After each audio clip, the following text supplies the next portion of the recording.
इयत्ता 6वी ते 8वी शिक्षकांना पदवीधर वेतन श्रेणी लागू करण्याबाबत मोठी शिफारस। नमस्कार मित्रांनो, इयत्ता 6वी ते 8वीच्या वर्गावर कार्यरत शिक्षकांसाठी अत्यंत महत्त्वाची माहिती समोर आली आहे। राज्यातील उच्च प्राथमिक म्हणजेच इयत्ता 6वी ते 8वीवर नियुक्त शिक्षकांना पदवीधर वेतन श्रेणी लागू करण्याच्या मागणीसंदर्भात शासनाने गठीत केलेल्या समितीने आपला अहवाल सादर केला आहे।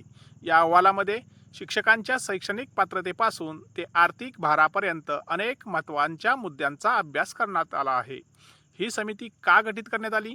सन 2019च्या हिवाळी अधिवेशनामध्ये इयत्ता 6वी ते 8वीच्या वर्गांसाठी नियुक्त पदवीधर शिक्षकांना पदवीधर वेतन श्रेणी लागू करण्याचा विषय विधान परिषदेत उपस्थित करण्यात आला होता। त्यावेळी या विषयाचा अभ्यास करण्यासाठी समिती गठीत करण्याचे आश्वासन देण्यात आले। त्यानंतर शासन निर्णय दिनांक 27 जून 2022 नुसार या विषयाचा सखोल अभ्यास करून शासनाला शिफारस करण्यासाठी समिती गठीत करण्यात आली। समितीच्या बैठका 30 ऑगस्ट 2022, 13 जानेवारी 2023 आणि 30 मे 2023 रोजी झाल्या। पूर्वीची व्यवस्था काय होती? समितीच्या अहवालानुसार सन 2079 मधील शासन निर्णयानुसार इयत्ता 5वी ते 7वीच्या वर्गामध्ये 25% पदावर पदवीधर शिक्षक आणि उर्वरित पदावर प्रशिक्षित अपदवीधर शिक्षक नियुक्त करण्याची व्यवस्था होती। त्या काळात पदवीधर शिक्षकांकडून प्रामुख्याने गणित, विज्ञान, इंग्रजी यासारखे विषय शिकवणे अपेक्षित होते।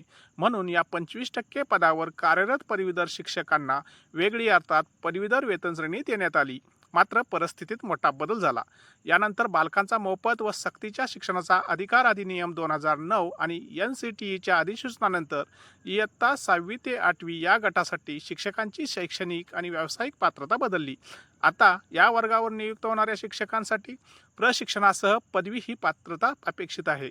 म्हणजेच सध्याच्या परिस्थितीत इयत्ता 6वी ते 8वीवर कार्यरत असलेल्या शिक्षकांची शैक्षणिक पात्रता मोठ्या प्रमाणात समान झाली आहे। मग अडचण नेमकी काय होय? समितीच्या अहवालानुसार सध्याच्या व्यवस्थेत इयत्ता 6वी ते 8वीवर काम करणाऱ्या शिक्षकांमध्ये समान प्रकारची शैक्षणिक पात्रता असूनही सर्व शिक्षकांना पदवीधर वेतन श्रेणीचा लाभ मिळत नाही। अहवालात नमूद केल्याप्रमाणे केवळ 33% शिक्षकांना वेतन श्रेणीचा लाभ मिळतो आणि उर्वरित पात्र शिक्षकांना तो लाभ मिळत नाही।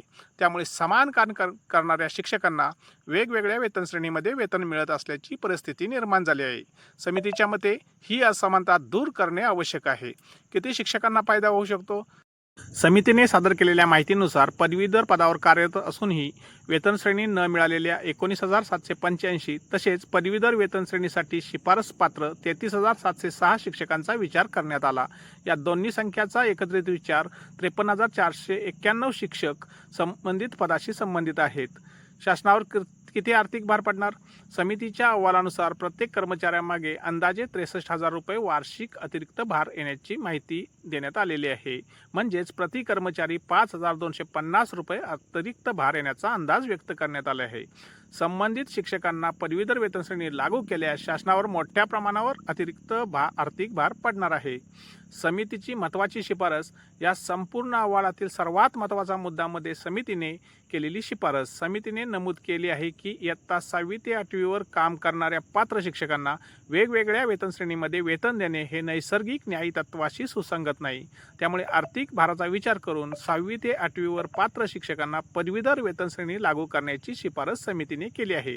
मात्र एक महत्त्वाची गोष्ट लक्षात घ्या, ही समितीची शिफारस आहे।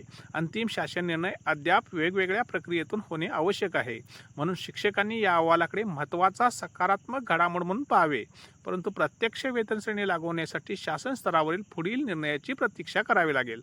थोडक्यात सांगायचे झाले तर 6 ते 8च्या शिक्षकांची सध्याची शैक्षणिक पात्रता, समान स्वरूपाचे अध्यापन कार्य आणि विद्यमान वेतन श्रेणीतील असमानता यांचा विचार करून समितीने सर्व पात्र शिक्षकांना पदवीधर वेतन श्रेणी देण्याची शिफारस केली आहे। आता या शिफारशीवर शासन कोणता निर्णय घेते याकडे राज्यातील हजारो शिक्षकांचे लक्ष लागले आहे।